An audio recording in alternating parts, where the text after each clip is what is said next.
Now there are countless origin stories for each Disney film, and they're usually all darker than what we end up seeing on screen. And I mean, go figure, the target audience is quite young, so we can't just scar the kids that early on. You know, we need to at least give them a chance. But you know, when they reach the age of like 14, you can direct them to this video so they can find out how dark and scary the world and Disney truly is. Sometimes, well actually a lot of the time, there are no happily ever afters. You're lucky if you get a mediocrely ever after. Before we get into the video, guys, I just wanted to shout out our video on top 10 gaming. A bunch of us played Among Us and it is so funny.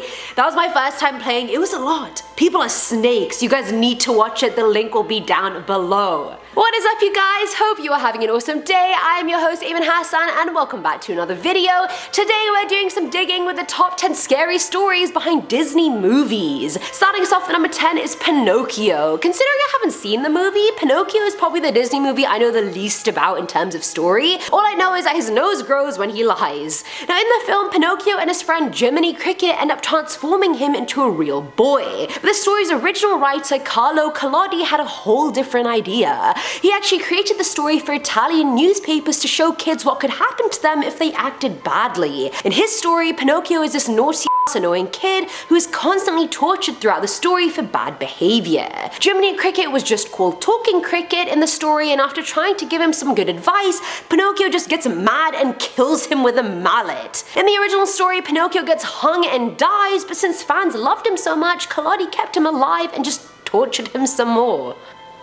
Which is just not ethical. Coming in at number 9 is Mulan, our girl proving to everyone that girls can do everything that guys can do and sometimes even a bit better than they can. Girl power! Now in the Disney film, the Huns end up defeating the Huns and Mulan helps them save the emperor, win the war, and then goes back home. In Hua, Mulan's original poem that the movie is based off of, China actually loses the war completely. The Khan of Northern Wei lets Mulan live, but only if she lives with him. So naturally, our quick-witted girl escapes from that situation ASAP. When she finally gets home, she finds out that her dad died while she was away and her mum remarried. By that point, she doesn't even have time to deal with the grief because the Khan summons her to be his concubine. And we know Mulan's spirit and tenacity, she is not gonna do that. She then proceeds to kill herself in order to be with her dad and avoid the Khan. What a tragic story after all she gave. At number 8, we have The Hunchback of Notre Dame. This is the second Disney movie I ever watched in my life, and I actually used to watch it on VCR if anyone remembers what that is. The story itself is full, there's so many issues and ups and downs and fire and death and beauty and just all that is Disney, but the original is even more morbid. The original story by Victor Hugo ends well for absolutely nobody involved. In Disney's version, Quasimodo, our resident hunchback, and Frollo both fall in love with Esmeralda, our resident gypsy, and Quasimodo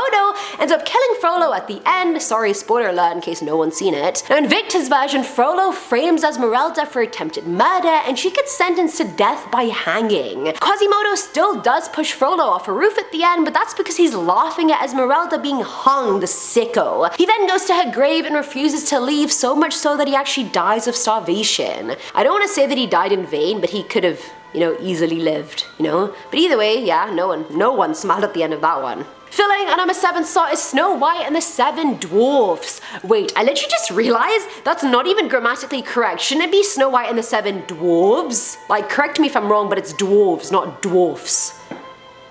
Is it not? Chris? Like, it should be Snow White and the 7 Dwarves. Snow White and the 7 Dwarfs. Whatever. Anyway, fun fact, this is actually Disney's first feature-length animated film, and if you knew that for a while, then just disregard me trying to be knowledgeable and cool. Now in the Disney version, Snow White and the prince end up getting married after he awakens her with that true love's kiss, and the evil queen dies by lightning striking a cliff that she was standing on. Maybe don't stand on a cliff. Just saying. And if falling off doesn't kill you, apparently getting struck by lightning definitely will. Now the original German story isn't too different from the version we ended up getting. Instead of asking the huntsman for Snow White's heart in a box, the evil queen asks for her liver and lungs in a box so she can eat them for dinner. The princess is in her glass coffin when the prince finds her, but he falls in love with her anyway and takes her coffin away whilst doing God knows what to her and it. The apple dislodges from her throat miraculously after a year of not dislodging while she was in the coffin, coffin and she wakes up. The queen then has to dance at their wedding wearing hot iron shoes until she dies. Honestly, props to you, Snow White. I don't know how you survived 1 year being dead, but props to you, girl. You made dark-haired girls feel like princesses as children. You and, you know, Jasmine and Pocahontas. We love you. Now, number 6 is Cinderella. Oh my god, I just love Cinderella. I saw the cartoon so many times. I thought her dress was the most stunning thing ever. I actually even watched Cinderella 2, which was a thing. Quote me, Google it. Now, in terms of origin stories, Cinderella has a multiple. One of them even has a love interest for her ugly stepsister, which is kind of interesting. I hope the love made her less horrible of a human being. Either way, the Brothers Grimm had a more bloody version, as they always do. We're talking Game of Thrones red wedding level. In that version, there is no fairy godmother going bibbity bobbity boo. Cinderella actually gets the dresses she wears by a tree she planted by her mum's grave that she waters with her own tears. Morbid level through the roof right now. Now, when Prince Charming gets to Cinderella's house looking for the girl who fits the slipper, her sisters both cut off some of their toes and parts of their feet in order to fit into the slipper. Doves swoop down to show the prince the blood because apparently he couldn't see the red blood in a transparent glass slipper and he realizes they're scammers. Then, as if the sisters haven't been through enough, some birds come and pick out their eyes during Cinderella's wedding. I mean, I know they're not nice girls, but the Brothers Grimm have zero mercy, just like George R.R. Martin. Coming in at number 5 is Beauty and the Beast. Tale as old as time, merrily on friends. Just a little bit of fun for you guys.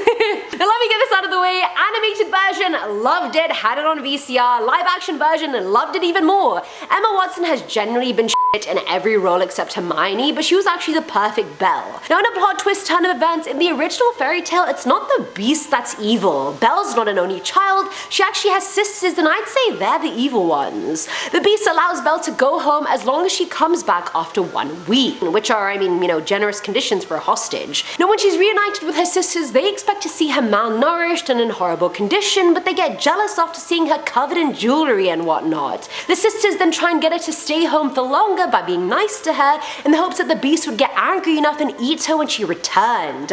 Belle already had bad luck with the whole being kidnapped by a Beast thing, but having mean siblings was just the cherry on top. Oh, and she's also half fairy in the original, and her and the Beast turn out to be cousins. I'll just leave you with that information.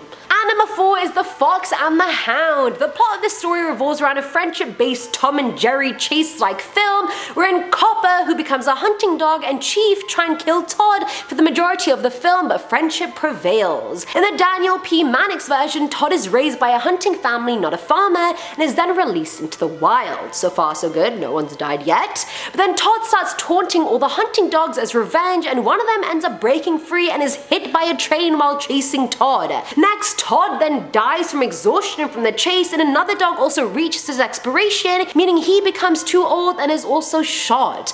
I feel like 3 animals just died at once and it really could have been avoided. You know? Filling at number 3 slot is Pocahontas. I feel like people really overlook the real tragedy that provides the basis for Pocahontas. The movie portrays Pocahontas as being a free woman whose best friend is a raccoon and whose dad is Chief Powhatan. The English arrive looking for gold, and Pocahontas and John fall in love whilst trying to bring peace to both groups. Death happens, John's nearly executed, a battle ensues, people get hurt, i.e. John, and in the end Pocahontas decides to stay with her tribe instead of traveling to England with John. The end. Now the real story behind it is that she really was a real girl. She didn't love John, she hated him, and he lied about everything that happened between the two of them. In the movie and in real life, when John asks her to leave the tribe and come with him, she says no, just like I said before. But in the movie, John just goes back to England to treat his wounds. In real life, the colonists and Indians started fighting the first Anglo-Powhatan War, which led to Pocahontas getting kidnapped. She was then held hostage for an entire year, and they tried to remove her native identity by helping her find Christ and teaching her English and renaming her Rebecca. In 1617, she decided to go back to her tribe in Virginia, but got super sick with either smallpox, pneumonia, or tuberculosis on the way and died at the tender age of 21. Now at number 2 is The Little Mermaid. This princess, whose hair, whether wet or dry, looks like a Head and Shoulders ad for the entirety of the film. I mean, who has that much volume all the time? I'm in awe. Great hair aside, Ariel has a really big heart as well. Even though the Disney version leaves her with a happily ever after, as it always does, the original story by Hans Christian Andersen does not follow that path by any means. Now in the original version, Ariel still trades her voice with the Sea Witch, but her punishment for failing isn't just turning back into a mermaid,